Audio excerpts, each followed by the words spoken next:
आज रोहित सुबह से सोच में है कि आखिर कीर्ति को हुआ क्या है। वह दिन पर दिन उदास और टेंशन में लग रही है। न हंसना न बोलना। अभी तो हमारी शादी को 2 साल ही हुए हैं। घर में किसी चीज की कोई कमी नहीं है। हर चीज नए मॉडल की है। बढ़िया घर में भी आती है। झाड़ू बर्तन वाली भी लगा रखा है। मम्मी पापा गांव में रहते हैं। कभी कभी आते हैं। तब उसके चेहरे पर थोड़ी रौनक दिखाई देती है। अगर वह सुंदर है तो कम तो मैं भी नहीं तो क्या वह शादी से पहले किसी और को पसंद करती थी? नहीं नहीं, वह तो रोहित को बहुत प्यार करती है। उसका इतना ध्यान रखती है। जब उसकी बहन और जीजाजी आते हैं उनकी से मेहमान नवाजी भी करती है। हर तेज त्योहार में दान दक्षिणा देना सब याद रखती है। कभी किसी के सामने मेरी कोई बुराई नहीं करती। पर फिर वजह क्या है उसकी उदासी की? रोहित सुबह से सोच सोच कर परेशान था। कुछ दिनों से ऐसा लग रहा था जैसे हमारे बीच दूरी आ गई है। शाम की चाय के बाद कीर्ति रात के खाने की तैयारी में लग गई तो रोहित ने सोचा काफी दिन हो गए हैं निखिल से मिले। निखिल रोहित का दोस्त है और उसकी शादी को अभी 4 महीने ही हुए हैं, तो उसके घर उससे मिलकर आता हूँ। रोहित ने निखिल को फोन करके पूछा, निखिल तुम कहाँ पर हो? तो निखिल बोला घर पर ही हूँ। तो रोहित ने कहा ठीक है, मैं तुमसे मिलने आता हूँ। वह बाइक लेकर उसके घर पहुँच जाता है। निखिल अपनी पत्नी से कहता है चाय ले आओ। तो रोहित ने कहा अरे वाह, तुमने तो पहले ही तैयारी करवा रखी थी। तो उसने कहा हाँ भाई। उसकी पत्नी चाय और आलू प्याज के पकौड़े ले आती है।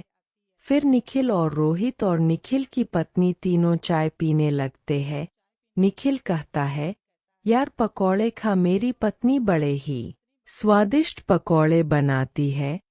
चाय तो गजब की ही बनाती है, सारी थकावट दूर हो जाएगी। रोहित चाय पीते हुए सोचता है कि चाय कितनी मीठी है, पकौड़े भी ज्यादा बढ़िया नहीं बने हैं। पर निखिल ऐसे तारीफ कर रहा है कि बस पूछो ही मत। कुछ देर बैठकर रोहित ने उससे कहा चल यार बाहर तक चलते हैं, इतना खाया है हजम तो कर ले। तो उसने कहा ठीक है। वह दोनों बाहर आ जाते हैं। रोहित निखिल से कहता है यार निखिल एक बात पूछूं तुमसे, बुरा मत मानना। तो निखिल कहता है अरे हाँ यार कहो ना, यारों के बीच में क्या बुरा मानना। तो रोहित कहता है यार चाय तो इतनी मीठी थी और पकड़ में भी नमक बिल्कुल भी नहीं था, फिर भी तुम इतनी तारीफ किए जा रहे थे, यह क्या राज है? तो निखिल ने कहा अरे यार कुछ नहीं, तुमने चीजों का स्वाद देखा, मैंने अपनी पत्नी के चेहरे की खुशी देखी। इतनी गर्मी में भी वह पूरा दिन किचन में लगी रहती है, हमारे मकान को घर बनाती है। अभी वह पढ़ ही रही थी कि शादी हो गई। धीरे धीरे सब सीख जाएगी। एक दूसरे की तारीफ करते रहना चाहिए, इससे प्यार बढ़ता है और दूसरी बार और अच्छा करने की चाह भी बढ़ जाती है। रोहित उसे बाय बोलकर वापस अपने घर आ जाता है। इतने में खाने का समय हो गया था। कीर्ति ने पूछा खाना लगा दूं? तो रोहित ने कहा हाँ लगा दो। आज खाने में मटर पनीर की सब्जी, चावल, रोटी, सलाद और बूंदी का रायता था। रोहित खाना खाने लगा तो 2 बाइट खाने के बाद बोला कीर्ति आज मैं 1 रोटी ज्यादा खाऊंगा, सब्जी बहुत ही स्वादिष्ट बनी है, सचमुच तुम्हारे हाथों में तो जादू है और यह रायता का स्वाद तो बहुत ही बढ़िया है।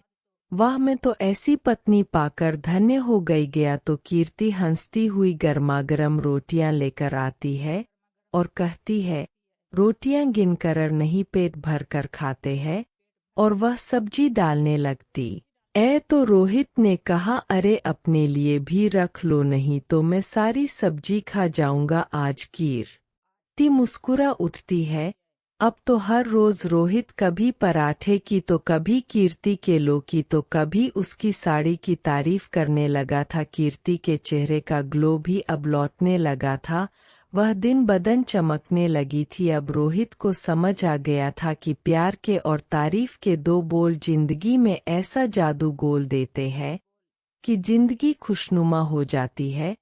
अब कीर्ति बहुत ही खुश रहने लगी थी। तो दोस्तों, आप सभी लोगों को हमारी स्टोरी कैसी लगी कमेंट बॉक्स में जरूर लिखें। तो दोस्तों, आप सभी लोगों को हमारी स्टोरी कैसी लगी कमेंट बॉक्स में जरूर लिखें। चैनल पर नए हैं तो सब्सक्राइब करना ना भूलने। धन्यवाद। ऋचा वाइज।